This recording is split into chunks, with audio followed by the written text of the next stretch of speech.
અને હવે થોડી ચોંકાવનારી ખબરની વાત કરીએ, જે અહમદનગરના પ્રસિદ્ધ શનિ શિંગણાપુર મંદિર સાથે જોડાયેલી છે. અહીં મુસ્લિમ કર્મચારીઓની નિમણૂક અને તેમની પાસે મંદિરમાં કામ કરાવવા બાબતે મોટો વિવાદ ઊભો થયો, જેને હિન્દુ સંગઠનોએ તીવ્ર વિરોધ નોંધાવ્યો. આ તરફ મંદિર ટ્રસ્ટે પગલાં પણ લીધા, પણ આખો મામલો શું છે એ જાણવા જેવું છે.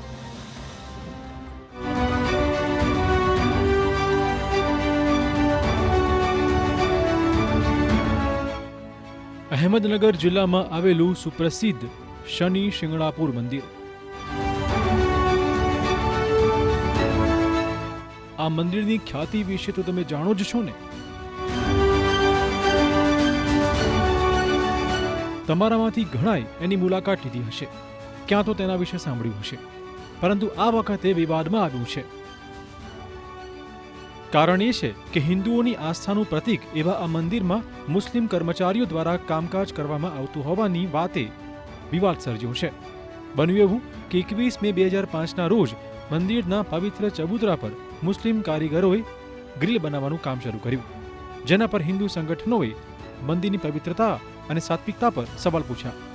મહારાષ્ટ્ર મંદિર મહાસંઘ અને હિન્દુવાદી સંગઠનોએ આ ઘટનાનો વિરોધ કર્યો અને પૂછ્યું કે માંસાહારી લોકોને શનિ ભગવાનની શિલા નજીક કેમ મોકલવામાં આવ્યા. हिंदुओं के मंदिर में, वो भी मंदिर की पूजा स्थान के यहाँ पे चौथरे पे इस लोगों का काम क्या है, ये देखने वाली बात है यहाँ पे. इसके साथ साथ आज ये लोग जो धर्मांध है वो गोमांस खा के आते हैं, मांस खा के आते हैं. मंदिर की पूरी जो व्यवस्था है, वहाँ की पवित्रता है, वो भंग हो जाती है. इसका भी संज्ञान मंदिर प्रशासन ने लेना आवश्यक है. और केवल ये बात उन कर्मियों को मंदिर से दूसरे विभाग में ट्रांसफर करके होने वाला नहीं है. इनका हमेशा के लिए निलंबन होना चाहिए, उनको निकालना चाहिए. ગણવટે તેલંગાણા તિરુપતિ બાલાજી મંદિરનું ઉદાહરણ આપતા કહ્યું કે ત્યાં પણ આવી ઘટના બાદ મુખ્ય પ્રધાન ચંદ્રબાબુ નાયડુએ ફક્ત હિન્દુ કર્મચારીઓની નિયુક્તિનો આદેશ આપ્યો હતો. તેમનું કહેવું છે કે મંદિરમાં આચાર, આહાર, શ્રદ્ધા અને ભાવના સાત્વિકતાને અનુરૂપ હોવા જોઈએ.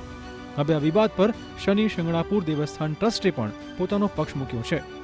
ટ્રસ્ટના ટ્રસ્ટી અપ્પા સાહેબ શેટેનું કહેવું છે કે ગ્રીલ લગાવવા માટે જે કારીગર બોલાવાયા હતા તેઓ એક ભક્ત દ્વારા આવ્યા હતા, જેમણે મંદિરમાં રેનોવેશન માટે નાણાં આપ્યા હતા. સંગઠનના વિરોધ બાદ તાત્કાલિક આ કામ રોકી દેવાયું છે.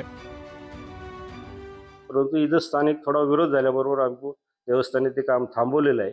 आणि आता बाहेर ते अफवा करतात की 300 कर्मचारी इतर धर्मियांचे आहे, असं तर कुठं ते त्याच्यामध्ये अजिबात तथ्य नाही. ते प्रसिद्धीसाठी चाललेलं स्टंट आहे. एक 10-12 मुस्लिम कर्मचारी आहे, परंतु त्यांना मंदिर कॅम्पसमध्ये कुठेही ड्युटी नाही. आमचे दुसरे जे विभाग आहे त्या विभागात ते काम करतात.